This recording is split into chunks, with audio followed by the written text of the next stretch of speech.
Hello, and welcome to this overview of Safyr for SuccessFactors.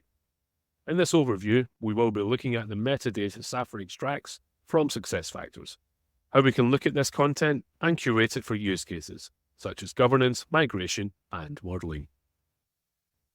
Here we can see the table's descriptive name, number of child tables, number of parent tables, and if applicable, the row count.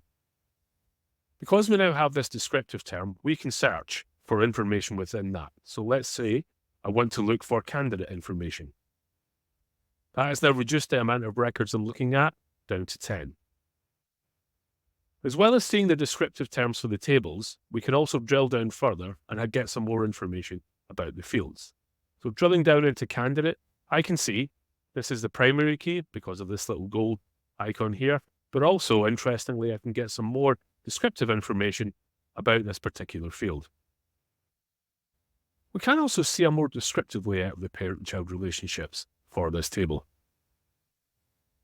Let's explore a slightly more informative representation of these relationships. So we can see for our table here, for candidate, these are all the parent tables, and these are all the child tables. When we start curating the metadata in this way, normally the end goal is to have all the information relative to a particular use case stored in one place. Safyr has the ability to do this, and we store these results in something we call subject areas. So let's take the table candidate and create a brand new subject area from that. Create a brand new subject area, and we'll just call this demo. We see this subject area with just that one table. We have the ability to add more tables to this demo subject area, and we can do this in many ways. For instance, we can just drag and drop other tables of interest into it. Alternatively, for this demonstration, Safyr comes with several predefined subject areas bundled with the product. There are many to choose from: job application, time off, but let's stick with the theme we have been working with, candidates. We can take this specific area here and export it. There are many different formats that we can export to.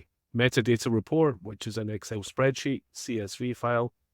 But in this case here, we're just going to look at the Safyr ER diagram. This now represents this information in a graphical format. We can look at it in varying levels of detail. For instance, just the table, the primary key, primary and forward, or all fields. What this now gives us is a graphical representation of this subject area that we were exploring, with notably the candidate table we started with and all the relationships that are relevant to this area. This now concludes this brief overview of Safyr for SuccessFactors. If you would like more information, please refer to the links in the description. Thank you.